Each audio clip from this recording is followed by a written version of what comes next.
ನಮಸ್ಕಾರ ಸ್ನೇಹಿತರೆ, MJ ಕನ್ನಡ ಚಾನಲ್ನ ಮತ್ತೊಂದು ಸ್ವಾರಸ್ಯಕರ ಸನಾತನ ಕಥಾ ಸರಣಿಗೆ ನಿಮ್ಮೆಲ್ಲರಿಗೂ ಆದರದ ಸ್ವಾಗತ. MJ ಕನ್ನಡ ಚಾನಲ್ಗೆ ಸಬ್ಸ್ಕ್ರೈಬ್ ಆಗಿ, ವಿಡಿಯೋ ಇಷ್ಟವಾದರೆ ಒಂದು ಲೈಕ್ ಕೊಟ್ಟು ನಿಮ್ಮ ಬಂಧು ಮಿತ್ರರಿಗೂ ಶೇರ್ ಮಾಡುವಿರಾಗಿ ಆಶಿಸುತ್ತಾ ಬನ್ನಿ ಇಂದಿನ ವಿಡಿಯೋ ಆರಂಭಿಸೋಣ. ನಮ್ಮ ಸನಾತನ ಧರ್ಮದಲ್ಲಿ ದಾನಕ್ಕೆ ಅತ್ಯಂತ ಶ್ರೇಷ್ಠವಾದ ಸ್ಥಾನವಿದೆ. ದಾನಂ ಪರಮೋ ಧರ್ಮಃ ಅಂದರೆ ದಾನವೇ ಶ್ರೇಷ್ಠವಾದ ಧರ್ಮ ಎಂದು ಹೇಳಲಾಗುತ್ತದೆ. ಸಂಪಾದಿಸಿದರಲ್ಲಿ ಒಂದಂಶ ನಿಸ್ವಾರ್ಥ ಭಾವದಿಂದ ದಾನ ಮಾಡುವುದರಿಂದ ಪುಣ್ಯ ಲಭಿಸುತ್ತದೆ ಎಂಬುದು ನಮ್ಮ ನಂಬಿಕೆ. ಗೋದಾನ, ಭೂದಾನ, ವಸ್ತ್ರದಾನ, ಕನ್ಯಾದಾನ, ಸ್ವರ್ಣದಾನ, ವಿದ್ಯಾದಾನ, ಹೀಗೆ ದಾನಗಳಲ್ಲಿ ನೂರಾರು ವಿಧಗಳು. ಪ್ರತಿಯೊಂದು ದಾನಕ್ಕೂ ಅದರದ್ದೇ ಆದ ಮಹತ್ವವಿದೆ. ಆದರೆ ಎಂದಾದರೂ ಯೋಚಿಸಿದ್ದೀರಾ, ಈ ಎಲ್ಲ ದಾನಕ್ಕಿಂತ ಮಿಗಿಲಾದ ದೇವತೆಗಳು ಶ್ಲಾಘಿಸುವ ಪರಮಶ್ರೇಷ್ಠವಾದ ದಾನ ಯಾವುದು? ಯಾವ ದಾನ ಮಾಡಿದರೆ ಸಾಕ್ಷಾತ್ ಭಗವಂತನೇ ಪ್ರಸನ್ನನಾಗುತ್ತಾನೆ? ಬನ್ನಿ, ಇಂದು ನಾವು ಈ ಪ್ರಶ್ನೆಗೆ ಉತ್ತರ ಹುಡುಕುತ್ತಾ ದ್ವಾಪರ ಯುಗಕ್ಕೆ ಪಯಣಿಸೋಣ. ಅಲ್ಲಿ ಜಗದ್ಗುರು ಶ್ರೀಕೃಷ್ಣನು ತನ್ನ ಪ್ರೀತಿಯ ತಂಗಿ ಸುಭದ್ರೆಯ ಮುಗ್ಧ ಪ್ರಶ್ನೆಗೆ ಉತ್ತರಿಸುತ್ತಾ ಹೇಳಿದ ಒಂದು ಅದ್ಭುತ ಕಥೆಯನ್ನು ಕೇಳೋಣ. ಈ ಕಥೆ ಕೇವಲ ಕಥೆಯಲ್ಲ, ನಮ್ಮ ಬದುಕಿನ ದೃಷ್ಟಿಯನ್ನೇ ಬದಲಾಯಿಸಬಲ್ಲ ಜ್ಞಾನಾಮೃತ. ಅದು ಸ್ವರ್ಣನಗರಿ ದ್ವಾರಕೆ. ಎಲ್ಲೆಲ್ಲೂ ವೈಭವ, ಸಂಪತ್ತು, ಸಮೃದ್ಧಿ ತುಂಬಿ ತುಳುಕುತ್ತಿದೆ. ಸಾಗರದ ಅಲೆಗಳು ದ್ವಾರಕೆಯ ಪಾದಗಳನ್ನು ತೊಳೆಯುತ್ತಿದ್ದರೆ ಸೂರ್ಯನ ಕಿರಣಗಳು ಅರಮನೆಯ ಚಿನ್ನದ ಕಳಶಗಳನ್ನು ಮುತ್ತಿಕ್ಕುತ್ತಿದ್ದವು. ಅಂತಹ ಒಂದು ಸುಂದರ ಸಂಜೆ ಭಗವಾನ್ ಶ್ರೀಕೃಷ್ಣನು ತನ್ನ ಪ್ರೀತಿಯ ತಂಗಿ ಸುಭದ್ರೆಯೊಡನೆ ಅರಮನೆಯ ರಾಜೋದ್ಯಾನದಲ್ಲಿ ವಿಹರಿಸುತ್ತಿದ್ದನು. ಸುತ್ತಲೂ ಪಾರಿಜಾತದ ಸುವಾಸನೆ, ತಂಗಾಳಿಯ ಸ್ಪರ್ಶ. ಅಣ್ಣ ತಂಗಿಯ ನಡುವೆ ಪ್ರೀತಿಯ ಸಂಭಾಷಣೆ ನಡೆಯುತ್ತಿತ್ತು. ಆ ಸಮಯದಲ್ಲಿ ದ್ವಾರಕೆಯಲ್ಲಿ ದೊಡ್ಡ ಯಜ್ಞವೊಂದು ನಡೆಯುತ್ತಿತ್ತು. ದೇಶ ವಿದೇಶಗಳ ರಾಜರು, ಮಹಾರಾಜರು, ಶ್ರೇಷ್ಠಿಗಳು ಬಂದು ಬಗೆ ಬಗೆಯ ದಾನಗಳನ್ನು ಮಾಡುತ್ತಿದ್ದರು. ಸಾವಿರಾರು ಗೋವುಗಳು, ಫಲವತ್ತಾದ ಭೂಮಿ, ರಾಶಿ ರಾಶಿ ಸುವರ್ಣ, ಬೆಲೆ ಬಾಳುವ ವಸ್ತ್ರಗಳು, ದಾನದ ಹೊಳೆಯೇ ಹರಿಯುತ್ತಿತ್ತು. ಇದನ್ನು ಕಂಡ ಸುಭದ್ರೆಯು ಅತ್ಯಂತ ಪ್ರಭಾವಿತಳಾದಳು. ಅವಳ ಮುಗ್ಧ ಮನಸ್ಸಿನಲ್ಲಿ ಒಂದು ಪ್ರಶ್ನೆ ಚಿಗುರುಡೆಯಿತು. ಅಣ್ಣ ಕೃಷ್ಣ, ನೋಡು, ಎಂತಹ ವೈಭವವಾದ ದಾನ ಧರ್ಮಗಳು ನಡೆಯುತ್ತಿವೆ. ಇವೆಲ್ಲವನ್ನೂ ನೋಡಿದಾಗ ನನಗೆ ಆಶ್ಚರ್ಯವಾಗುತ್ತದೆ. ಇಷ್ಟೆಲ್ಲ ದಾನಗಳಲ್ಲಿ ಯಾವುದು ಶ್ರೇಷ್ಠ ದಾನ? ಮನುಷ್ಯನ ಹಣೆಬರಹವನ್ನೇ ಬದಲಾಯಿಸುವ ದಾನ ಯಾವುದು? ಯಾವ ದಾನವನ್ನು ಮಾಡಿದರೆ ಮನುಷ್ಯನಿಗೆ ಅತಿ ಹೆಚ್ಚಿನ ಪುಣ್ಯ ಲಭಿಸುತ್ತದೆ ಮತ್ತು ನಿನ್ನ ಅನುಗ್ರಹಕ್ಕೆ ಪಾತ್ರನಾಗುತ್ತಾನೆ? ಸುಭದ್ರೆಯ ಮುಗ್ಧ ಪ್ರಶ್ನೆಯನ್ನು ಕೇಳಿ ಮಾಧವನು ಮನಸ್ಸಿನಲ್ಲೇ ಮುಗುಳ್ನಗುತ್ತಾ ತಂಗಿಯ ತಲೆಯನ್ನು ಸವರುತ್ತಾ, ಸುಭದ್ರೆ, ನಿನ್ನ ಪ್ರಶ್ನೆ ಬಹಳ ಅರ್ಥಗರ್ಭಿತವಾದದ್ದು. ಪ್ರತಿಯೊಂದು ದಾನವೂ ಶ್ರೇಷ್ಠವೇ.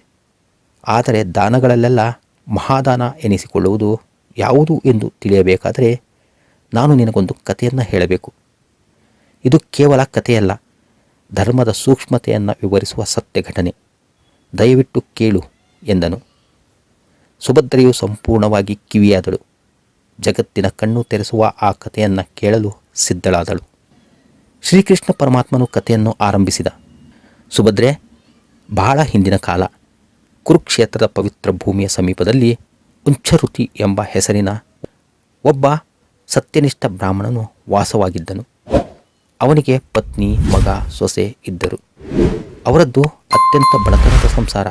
ಉಂಚರುತಿ ಎಂದರೆ ರೈತರು ಹೊಲದಲ್ಲಿ ಬೆಳೆ ಕೊಯ್ದು ಹೋದ ಮೇಲೆ ನೆಲದ ಮೇಲೆ ಬಿದ್ದಿರುವ ಕಾಳುಗಳನ್ನು ಆಯ್ದುಕೊಂಡು ಬಂದು ಅದರಿಂದಲೇ ಜೀವನ ಸಾಗಿಸುವುದು.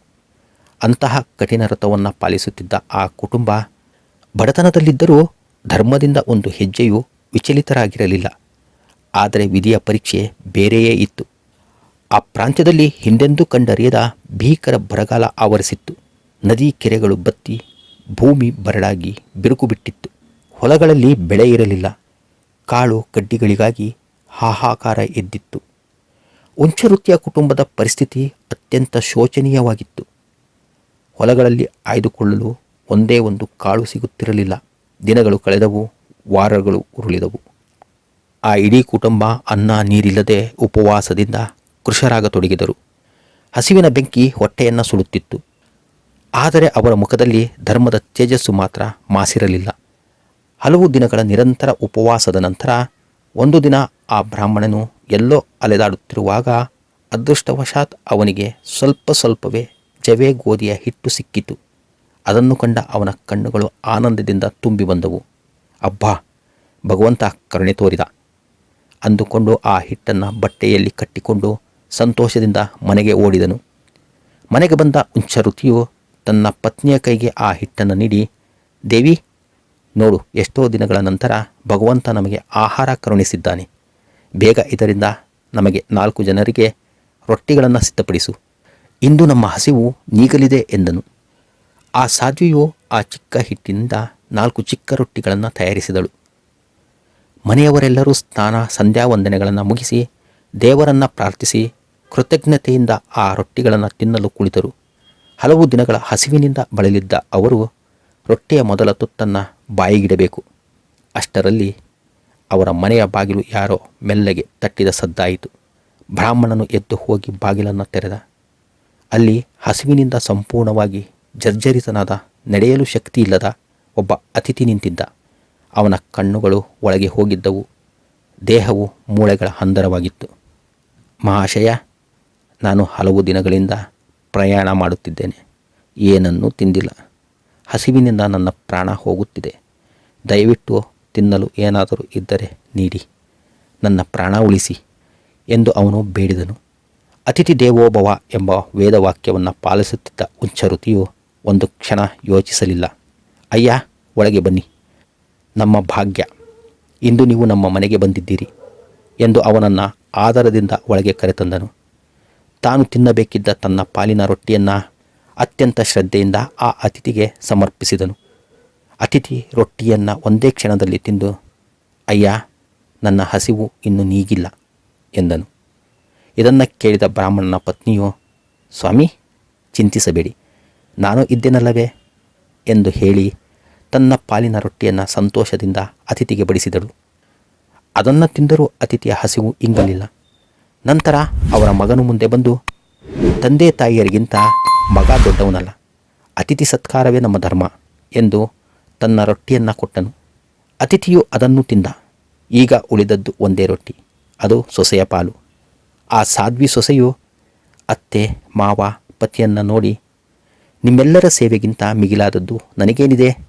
ಈ ಅತಿಥಿಯ ತೃಪ್ತಿಯೇ ನಮ್ಮೆಲ್ಲರ ತೃಪ್ತಿ ಎಂದು ಹೇಳುತ್ತಾ ತನ್ನ ಪಾಲಿನ ಕೊನೆಯ ರೊಟ್ಟಿಯನ್ನು ಅತಿಥಿಯ ತಟ್ಟೆಗೆ ಹಾಕಿದಳು. ಆ ಇಡೀ ಕುಟುಂಬ ತಾವು ಹಸಿದಿದ್ದರೂ ತಮ್ಮ ಮನೆಗೆ ಬಂದ ಅತಿಥಿಯ ಹಸಿವನ್ನು ನೀಗಿಸಿದ್ದಕ್ಕಾಗಿಯೇ ಒಂದು ಅಲೌಕಿಕವಾದ ಸಂತೃಪ್ತಿಯನ್ನು ಅನುಭವಿಸಿತ್ತು. ಅವರ ಮುಖದಲ್ಲಿ ದೈವಿಕವಾದ ತೇಜಸ್ಸು ತುಂಬಿಕೊಂಡಿತ್ತು. 4ನೇ ರೊಟ್ಟಿಯನ್ನು ಸ್ವೀಕರಿಸುತ್ತಿದ್ದಂತೆಯೇ ಆ ಗುಡಿಸಿಲಿನೊಳಗೆ ಒಂದು ಪವಾಡವೇ ನಡೆದು ಹೋಯಿತು. ಆ ಅತಿಥಿಯ ಜಾಗದಲ್ಲಿ ಪ್ರಖರವಾದ ದೈವಿಕ ಜ್ಯೋತಿಯೊಂದು ಆವರಿಸಿತು. ಆ ಬೆಳಕಿನಿಂದ ಸಾಕ್ಷಾತ್ ಧರ್ಮದೇವತೆಯಾದ ಧರ್ಮರಾಯನು ತನ್ನ ನಿಜರೂಪದಲ್ಲಿ ಪ್ರತ್ಯಕ್ಷನಾದನು. ಅವನ ತೇಜಸ್ಸಿನಿಂದ ಆ ಇಡೀ ಗುಡಿಸಲು ಬೆಳಗುತ್ತಿತ್ತು. ಯಮಧರ್ಮನು ಆ ಕುಟುಂಬವನ್ನು ನೋಡಿ ಪ್ರಸನ್ನನಾಗಿ ಹೇಳಿದನು, ಉಂಚರುತಿಯೇ, ನಿನ್ನ ಮತ್ತು ನಿನ್ನ ಕುಟುಂಬದ ಧರ್ಮನಿಷ್ಠೆಗೆ, ನಿಸ್ವಾರ್ಥ ತ್ಯಾಗಕ್ಕೆ ನಾನು ಸಂಪೂರ್ಣವಾಗಿ ಮೆಚ್ಚಿದ್ದೇನೆ. ನಾನು ನಿಮ್ಮನ್ನು ಪರೀಕ್ಷಿಸಲು ಬಂದಿದ್ದೆ. ಜಗತ್ತಿನಲ್ಲಿ ಚಿನ್ನ, ಭೂಮಿಯಂತಹ ದಾನಗಳನ್ನು ಮಾಡುವವರು ಅನೇಕರಿರಬಹುದು. ಆದರೆ ತಮ್ಮ ಪ್ರಾಣವೇ ಹೋಗುವ ಸ್ಥಿತಿಯಲ್ಲಿದ್ದಾಗ ತಮ್ಮ ಪಾಲಿನ ಕೊನೆಯ ತುತ್ತು ಅನ್ನವನ್ನು ಹಸಿದವನಿಗೆ ಕೊಡುವವರು ಯಾರಿದ್ದಾರೆ? ಅಂತಹ ದಾನಕ್ಕೆ 3 ಲೋಕಗಳಲ್ಲಿ ಯಾವುದೂ ಸಮನಲ್ಲ. ನೀವು ಮಾಡಿದ್ದು ಕೇವಲ ಹಿಟ್ಟಿನ ದಾನವಲ್ಲ, ನೀವು ಮಾಡಿದ್ದು ಪ್ರಾಣದಾನ. ಹಸಿದವನಿಗೆ ಅನ್ನ ನೀಡಿ ಅವನ ಜೀವಾತ್ಮವನ್ನು ತೃಪ್ತಿಪಡಿಸಿದ್ದೀರಿ. ಆದ್ದರಿಂದ ನಿಮ್ಮ ಈ ಅನ್ನದಾನವೇ ಜಗತ್ತಿನ ಎಲ್ಲ ದಾನಗಳಿಗಿಂತ ಶ್ರೇಷ್ಠವಾದ ದಾನ. ನಿಮ್ಮ ಕುಲವೇ ಪಾವನವಾಯಿತು. ನಿಮಗೆ ಸ್ವರ್ಗದ ಬಾಗಿಲು ತೆರೆದಿದೆ ಎಂದು ಹರಿಸಿದನು. ಆ ಕ್ಷಣದಲ್ಲಿ ದೇವಲೋಕದಿಂದ ಪುಷ್ಪಕ ವಿಮಾನವೊಂದು ಕೆಳಗಿಳಿದು ಬಂದು ಆ ಇಡೀ ಧರ್ಮನಿಷ್ಠ ಕುಟುಂಬವನ್ನು ಸ್ವರ್ಗಕ್ಕೆ ಕರೆದೊಯ್ಯಿತು. ಕಥೆಯನ್ನು ಮುಗಿಸಿದ ಶ್ರೀಕೃಷ್ಣನು ಸುಭದ್ರೆಯತ್ತ ತಿರುಗಿದನು. ಅಷ್ಟೊತ್ತಿಗೆ ಸುಭದ್ರೆಯ ಕಣ್ಣುಗಳಿಂದ ಜ್ಞಾನಾನಂದದ ಅಶ್ರುಗಳು ಸುರಿಯುತ್ತಿದ್ದವು. ಕೇಳಿದೆಯ ಸುಭದ್ರೆ, ಚಿನ್ನ, ಬೆಳ್ಳಿ, ವಸ್ತ್ರ, ಆಭರಣಗಳನ್ನು ಪಡೆದವನಿಗೆ ಮತ್ತಷ್ಟು ಬೇಕೆಂಬ ಆಸೆ ಹುಟ್ಟುತ್ತದೆ. ಆದರೆ ಹೊಟ್ಟೆ ತುಂಬ ಅನ್ನವನ್ನು ತಿಂದವನು ಸಾಕು, ತೃಪ್ತಿಯಾಯಿತು ಎನ್ನುತ್ತಾನೆ. ಅವನ ಜಠರಾಗ್ನಿ ಶಾಂತವಾಗುತ್ತದೆ. ಅವನ ಪ್ರಾಣವು ನಿಲ್ಲುತ್ತದೆ. ಅನ್ನವು ನೇರವಾಗಿ ಜೀವಕ್ಕೆ ಸಂಬಂಧಿಸಿದ್ದು. ಆದ್ದರಿಂದ ಜಗತ್ತಿನಲ್ಲಿ ಅನ್ನದಾನವೇ ಮಹಾದಾನ. ಯಾವ ದಾನವು ಅತ್ಯಂತ ಅಗತ್ಯವಿರುವವನಿಗೆ ಸರಿಯಾದ ಸಮಯದಲ್ಲಿ ಯಾವುದೇ ಪ್ರತಿಫಲಾಪೇಕ್ಷೆ ಇಲ್ಲದೆ ನೀಡಲ್ಪಡುತ್ತದೆಯೋ ಅದೇ ಶ್ರೇಷ್ಠವಾದ ದಾನ. ಹಸಿದವನ ಮುಖದಲ್ಲಿ ತೃಪ್ತಿ ನಗುವನ್ನು ನೋಡುವುದಕ್ಕಿಂತ ದೊಡ್ಡ ಪುಣ್ಯ ಮತ್ತೊಂದಿಲ್ಲ. ಅದೇ ಹಣೆಬರಹ ಬದಲಾಯಿಸುವ ದಾನ. ಕೇಳಿದ್ರಲ್ಲ ಸ್ನೇಹಿತರೆ, ಜಗದೊಡೆಯ ಶ್ರೀ ಕೃಷ್ಣ ಪರಮಾತ್ಮನ ಮಾತುಗಳನ್ನು. ಈ ಕತೆ ನಮಗೆ ಕಲಿಸುವುದೇನೆಂದರೆ, ದಾನವೆಂದರೆ ನಮ್ಮಲ್ಲಿರುವ ಅಧಿಕವಾದುದನ್ನು ಕೊಡುವುದಲ್ಲ, ನಮ್ಮಲ್ಲಿರುವುದನ್ನೇ ಹಂಚಿಕೊಳ್ಳುವುದು. ವಿಶೇಷವಾಗಿ ಹಸಿದವರಿಗೆ ಅನ್ನ ನೀಡುವುದು. ನಮ್ಮ ಸುತ್ತಮುತ್ತ ಇಂದಿಗೂ ಒಂದು ತುತ್ತು ಅನ್ನಕ್ಕಾಗಿ ಕಷ್ಟಪಡುವ ಅನೇಕರಿದ್ದಾರೆ. ಅವರಿಗೆ ನಮ್ಮ ಕೈಲಾದ ಸಹಾಯ ಮಾಡೋಣ. ಅನ್ನವನ್ನು ಗೌರವಿಸೋಣ, ವ್ಯರ್ಥ ಮಾಡದಿರೋಣ. ಅನ್ನದಾನ ಮಾಡಿ ಭಗವಂತನ ಕೃಪೆಗೆ ಪಾತ್ರರಾಗೋಣ. ಈ ಜ್ಞಾನಾಮೃತವು ನಿಮ್ಮ ಮನಸ್ಸನ್ನು ಬೆಳಗಿದೆ ಎಂದು ಭಾವಿಸುತ್ತೇವೆ. ಇಂತಹ ಮಹಾಜ್ಞಾನದ ಸ್ವಾರಸ್ಯಕರ ವಿಡಿಯೋಗಳಿಗಾಗಿ MJ ಕನ್ನಡ ಚಾನಲ್ಗೆ ಸಬ್ಸ್ಕ್ರೈಬ್ ಆಗಿ. ವಿಡಿಯೋ ಇಷ್ಟವಾದರೆ ಒಂದು ಲೈಕ್ ಕೊಟ್ಟು ನಿಮ್ಮ ಬಂಧು ಮಿತ್ರರಿಗೂ ಶೇರ್ ಮಾಡುವಿರಾಗಿ ಆಶಿಸುತ್ತಾ, ಮುಂದಿನ ಸಂಚಿಕೆಯಲ್ಲಿ ಮತ್ತೊಂದು ಅದ್ಭುತ ಕಥೆಯೊಂದಿಗೆ ನಿಮ್ಮನ್ನು ಭೇಟಿಯಾಗುತ್ತೇನೆ. ಅಲ್ಲಿವರೆಗೂ ಸರ್ವೇ ಜನಾಃ ಸುಖಿನೋ ಭವಂತು. ನಮಸ್ಕಾರಗಳು.